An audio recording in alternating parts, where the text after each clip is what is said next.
The Meredith Kercher case gained international attention in 2007 when the 21-year-old British exchange student was found murdered in her apartment in Perugia, Italy. Kercher had been sexually assaulted and fatally stabbed. Her American roommate Amanda Knox and Knox's then-boyfriend, Raffaele Solicito, were arrested and charged with the murder, alongside Rudy Guide, whose DNA was found at the crime scene. Prosecutors argued the killing was the result of a violent confrontation involving all three suspects. However, the case became controversial due to flaws in the investigation, questionable forensic evidence, and sensationalized media coverage. Knox and Solicito were initially convicted in 2009, but were acquitted on appeal in 2011 after significant doubts were raised about the evidence. Guide, whose involvement was more definitively proven, was convicted and served time for the murder. The case remains polarizing, with lingering questions about what truly happened.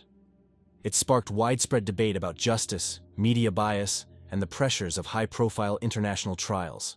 The Tara Grinstead case became one of Georgia's most infamous cold cases when the 30-year-old high school teacher disappeared from her home in Ocilla in October 2005. Grinstead was last seen at a beauty pageant and later at a barbecue with friends. When she didn't show up for work, police discovered her car at home, but no signs of forced entry or a struggle. The case went cold for over a decade until 2017, when a tip led investigators to Ryan Duke. Duke confessed to killing Grinstead during a botched robbery and claimed his friend, Bo Dukes, helped him burn her body in a pecan orchard. Bo Dukes was later convicted for his role in covering up the crime, but during Ryan Duke's 2022 trial, he recanted his confession, blaming Bo for the murder. Ryan Duke was acquitted of murder, but convicted of lesser charges. The case highlighted the lasting pain of unsolved mysteries and brought some closure to Grinstead's loved ones after years of uncertainty. The Shannan Gilbert and the Gilgo Beach murders case is one of the most notorious unsolved serial killer investigations in modern American history. It began in May 2010 when 24-year-old Shannan Gilbert, a sex worker, disappeared after visiting a client in Oak Beach, Long Island. Gilbert made a frantic 911 call claiming someone was trying to kill her before fleeing into the marshy area near her client's home. Her disappearance led to a massive search that uncovered far more than anyone expected. During the search for Shannan, police uncovered a series of grisly discoveries along Gilgo Beach. Between December 2010 and April 2011, the remains of 10 victims were found, all believed to be linked to a suspected serial killer.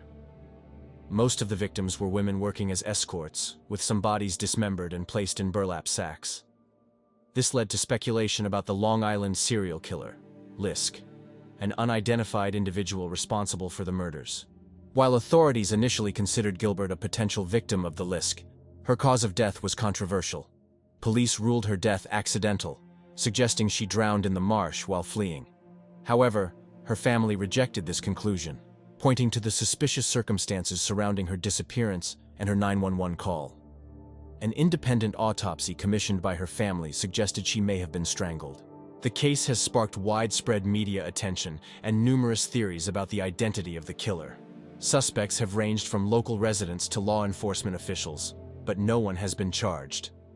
In 2023, Rex Hoyerman, an architect, was arrested and charged with the murders of 3 of the Gilgo Beach victims.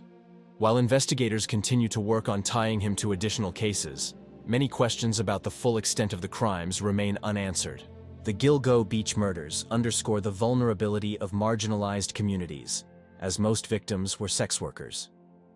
Shannan Gilbert's case brought attention to the systemic failures in how such cases are investigated and highlighted the need for justice for all victims, regardless of their circumstances. The search for answers continues, with families of the victims and the public awaiting closure. The Lauren McCluskey case is a tragic story of stalking, manipulation, and systemic failures that led to the murder of a bright and accomplished young woman. Lauren McCluskey, a 21-year-old track and field athlete at the University of Utah, was killed on October 22, 2018, by her ex-boyfriend Melvin Rowland, after weeks of escalating harassment and threats. Lauren began dating Rowland in September 2018, but ended the relationship after discovering he had lied about his age, criminal history, and identity. Rowland, a 37-year-old convicted sex offender, had presented himself as a 28-year-old named Sean. Following the breakup, Roland began stalking and harassing Lauren, even enlisting his friends to help blackmail her with intimate photos. Fearing for her safety, Lauren repeatedly contacted campus police, reporting his actions and expressing concern for her well-being. Despite Lauren's detailed reports and pleas for help, campus police failed to take her concerns seriously. They didn't investigate Roland's parole status or take decisive action to protect her.